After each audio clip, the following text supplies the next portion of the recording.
Hello beautiful beings, and welcome to another Galactic Mayan astrology report. So this is a report for Saturday the 22nd of April 2023, and the 13-day process that we're moving into is the energy of the blue storm. So this is on the back of the White World Bridger Wavespell, which is all about death and rebirth, and we had the eclipse within that 13-day process, and also the start of Mercury retrograde.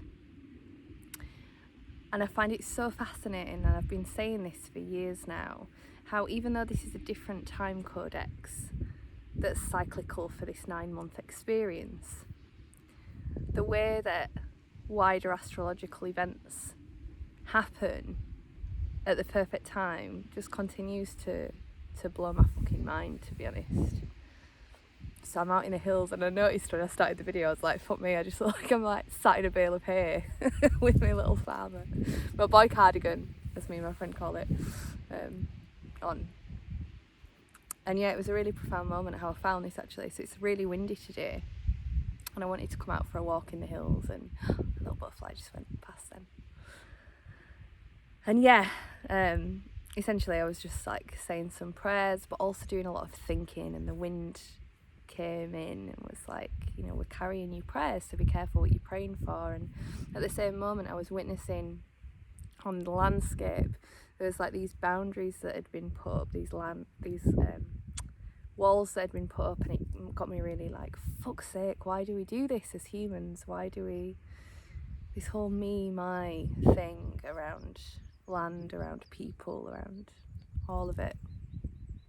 And you know, we're all right about it on a possession level, but then we want to possess everything. And so I could feel that. And then what I called in, and the wind had been really fucking gustling, and it still is gustling. Is that even a word? I don't fucking know, but you know what I mean. So yeah, like as I got that message from the wind, I was like, okay, so what I'm welcoming in, what I'm intending is freedom, you know, freedom and alignment. And then I just like popped around, and for the first time on this like 45-minute walk, there was just this little nestled area that's free from the wind for me to be able to do the video. So yeah, before I move into the Wavespell vibe, also, have you seen the Cosmic Clock course? Have you heard? So I'm running a 20-day container online, and it's gonna be next level. And already, you know, it starts on Monday, so there's just a couple of days to jump in if you feel the vibe. But it really is going to take this whole understanding of the Galactic Mayan calendar deeper, you know. And there's like two sides of this whole modality. One is the like reflective, here's a tool for decoding the medicine and the learning and the higher self perspective of any given situation. And then there's also, here's what's happening energetically, and therefore live your life through, do that thing on that day when that aligns with that. So there's those two ways of working with it, but we're going to be taking, you know, that understanding to a really deep level. So I'm going to be giving video transmissions. We've got an online Facebook container, but then we're also going to do 5 online ceremonies. And if you've ever been in a container with me before, yeah, my like geeky priestess vibe works very well for transformation. So it's only 56 quid as well, 20 days online. Link below for getting involved with that, or instructions, should I say. So 13 days of the blue storm. What's the blue storm all about? So the blue storm is blue, and the blue energies within these archetypes are about transformation. So the white is about getting clear, the blue is about this real transformation. And the thing that's around the archetype of the blue storm is this notion of the arrival of the thunder beings that are heralding change on the planet.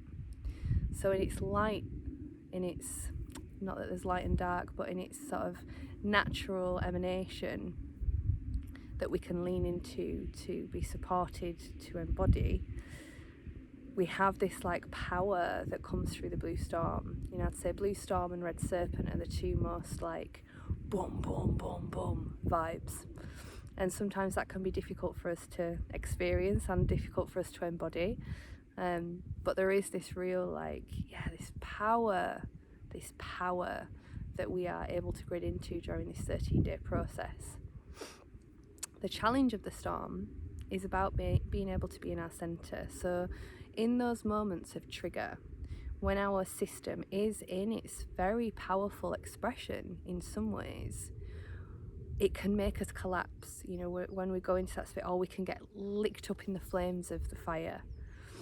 But the journey really, when it comes to Blue Storm and, you know, all that it brings as a transmission around our fire, our power, how can we be centered in our power? How can we go? I remember a teacher of mine once saying that it's like going from the red flame to the blue flame. Like, how can we become the peaceful fire?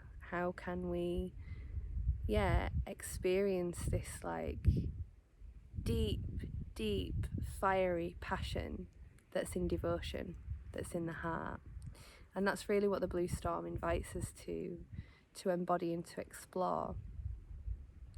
Also within the Blue Storm, you know, we have the storms come to purify, the storms come to cleanse.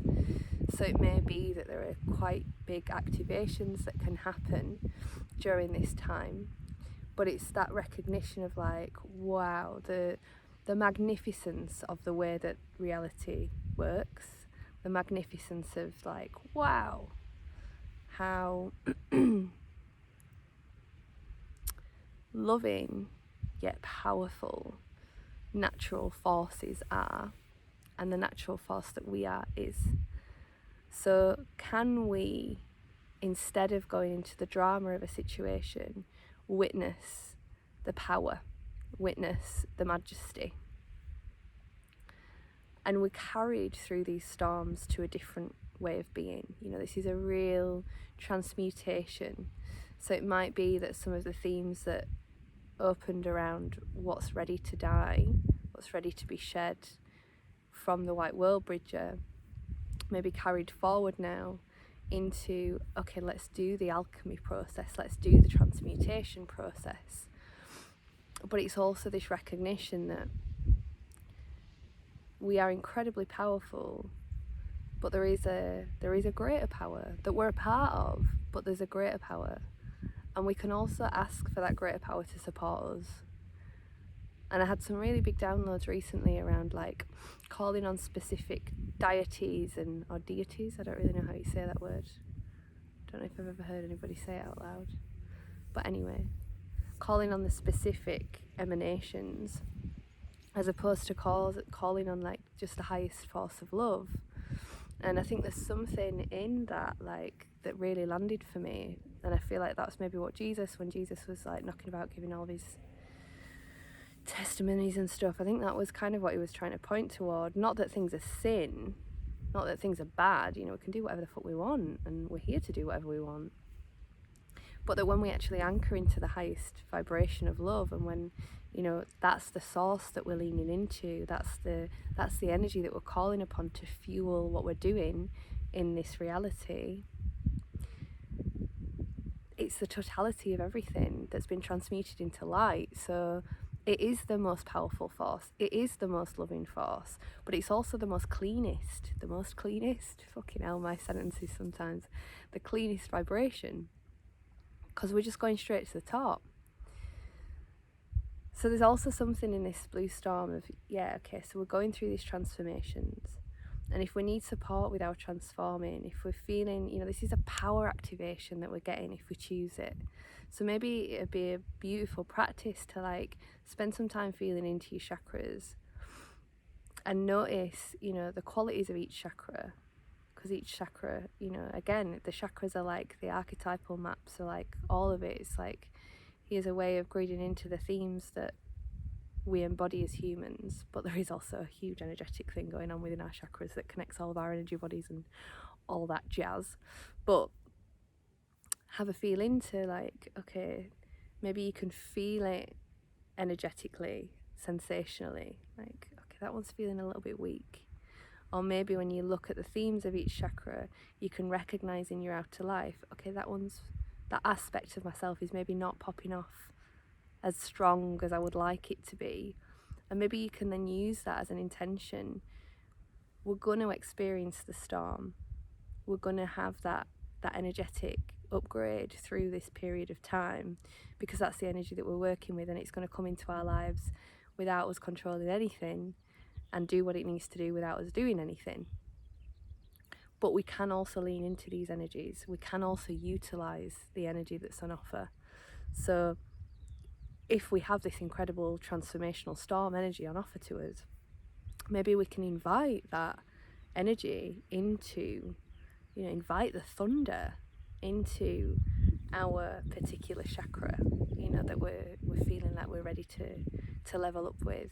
Maybe we can direct some of that power of the storm into certain areas of our lives. Because the beauty of the storm is that it is this incredible power activation, but it's also purification.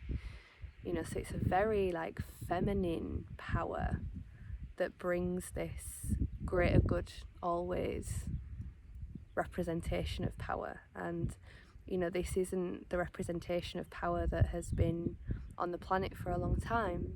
Power and oppression have been one and the same thing, and we're growing out of that now. But there is a different power that exists, and it's love. And love isn't weak. Love isn't soft. Often, sometimes it is. But love's also fucking sort your shit out. Stand up, do your thing, change, all of that. But the thing that's underneath that is this deep devotion to life and deep devotion to love. So during this 13-day process, things might start to get a little bit bubbly. It might get a little bit wild out here. And I've definitely felt the wildness of the eclipse personally.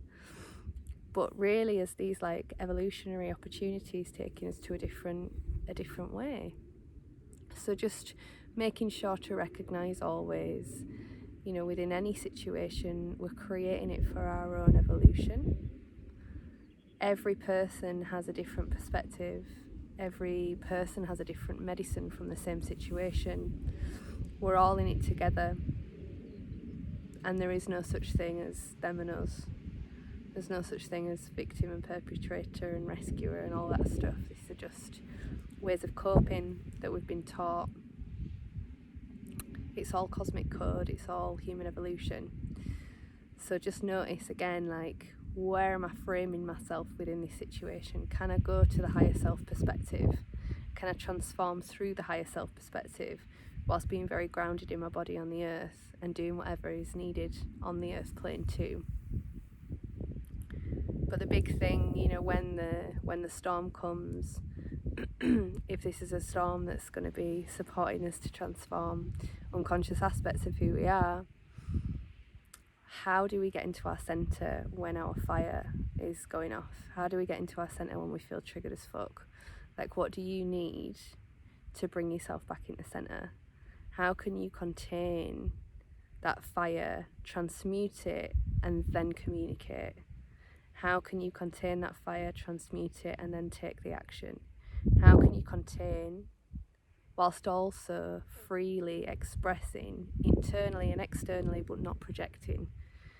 To dance with fire is such an art that takes a lot of practice. And if we can see everything as this ninja warrior training, again, we get a different anchor and perspective to live through. So as I say, Cosmic Clock is starting on Monday. It'd be amazing to have you in. It's going to be next level. It's going to be really precious to journey through the storm in a container like that as well. And yeah, I send you so much love. I send you so much love. I send us so much love. And I just really feel the gift that it is to be on the planet at this time, and all of the fucking shifts and changes and everything that we're moving through, and just to be on this planet, man. This planet is so fucking amazing. She's so beautiful. And I really I love when I can just go into the hills on my own without any other humans, just to have that time with nature, and just to really appreciate and come back to wow, this place is amazing. And it's such a gift to be alive here. It's such a gift to be alive in human form, to be rewriting the human codes, to be remembering what it is to be a human, to be in this, like, we get to write reality. What? We get to be the first wave of humans remembering that they can write reality after a period of sleep. What now, brown cow? Very special. So enjoy, reap all of the magic, all of the beauty, and just remember that if it feels hard, that's because you're on a growth edge, and that's a wonderful place to be. If it feels like you're on the brink of an aspect that you've grown out of, no longer ruling your life. So on one level, it's all good. So much love.